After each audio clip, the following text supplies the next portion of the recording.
like I say, with them, they can even communicate with what we call the other side. But even at that, given their advanced technology, there are still forbidden questions. Okay. Well, I'm trying to avoid saying something here. Let's just say that with the death of my son, they helped me visit with him one time. Sure. And like I told you, there's questions unless you ever ask. It was, I knew if I go back 15 minutes, I knew where he was, all those locations. If I could go back 15 minutes, I could stop the accident from happening. All I had to do was delay his movement anywhere along that 15 minutes for just a minute or so. And I would alter the outcome. But once again, set break off. Here's our reality. Here you created that other parallel. And for some odd reason, it's not good to create that other parallel. And they know this.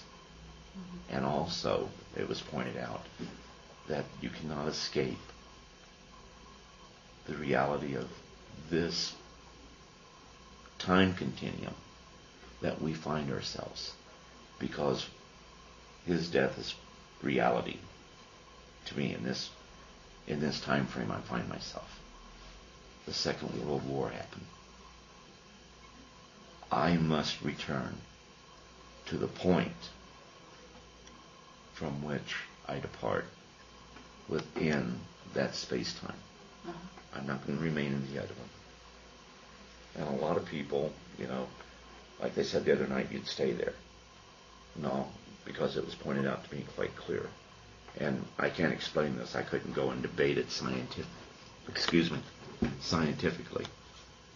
But it's a natural barrier, which is why when time travel, when we discovered in our future, we're not going to find evidence of it being left any place along the line because of that natural barrier. We may even see them. We may sense them. We may even be able to interact to a degree. But nothing associated with the future tied with the day we discover time travel is going to be left in any altered reality. They say, okay, time travel hasn't happened yet because we would have evidence of it. There won't be any evidence left.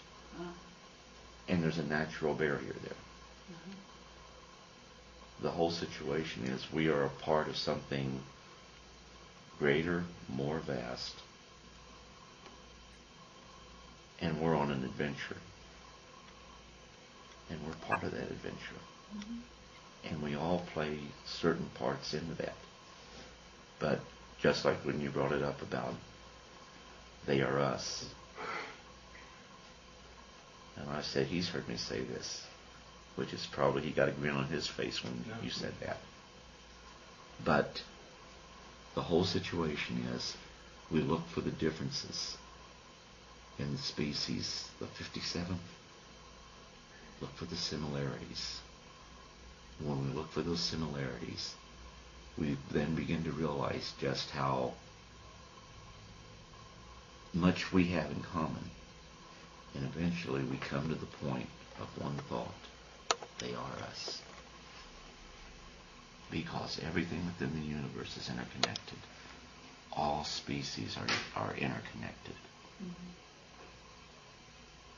Anybody ever ask why the common denominator is humanoid?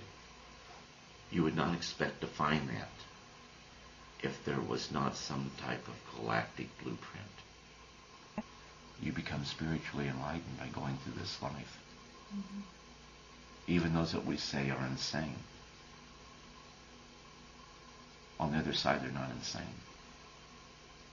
Maybe we could find out a little bit about the types of visitors that you've dealt with.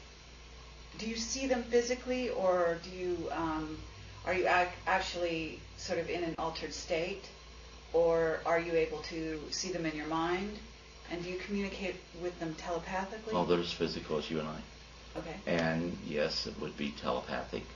Mm-hmm. Some could talk just like you and I. Okay. But you'll have a lot that they won't do that, and they'll just want to communicate with you.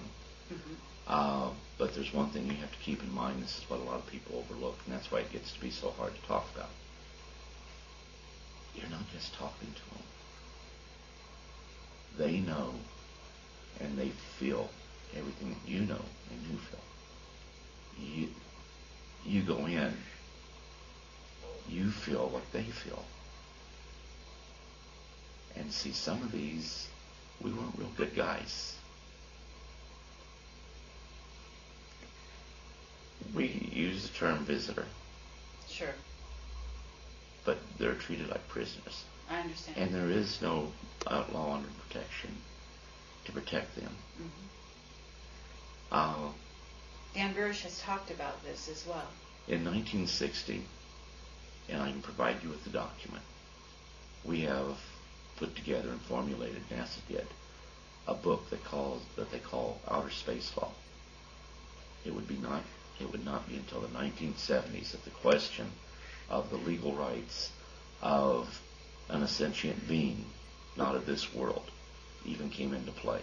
Mm-hmm. And you know what those rights are? There aren't any. Still, to this day, you're saying? No more than what the rights would... A lab animal would have more rights than one of our visitors, and yet they are vastly superior to us in intellect, mm-hmm. and even in spirituality. Mm-hmm. They would permit themselves to be killed. Many of them would. Many of the species. Other than to do something that would cause us to get injured or killed. And forgive me, but, this is what I'm trying to avoid. I understand. Well, okay, so they, in a certain sense, would sacrifice themselves because they have a deeper understanding of what's really going on than we do. Absolutely. Okay. So you must be a very highly tuned spiritual being yourself in order to be able to communicate with various races from other planets the way you have, and to talk about it the way you do. And that's really a gift. As you say, it's not something taught. It's something you come into this incarnation with.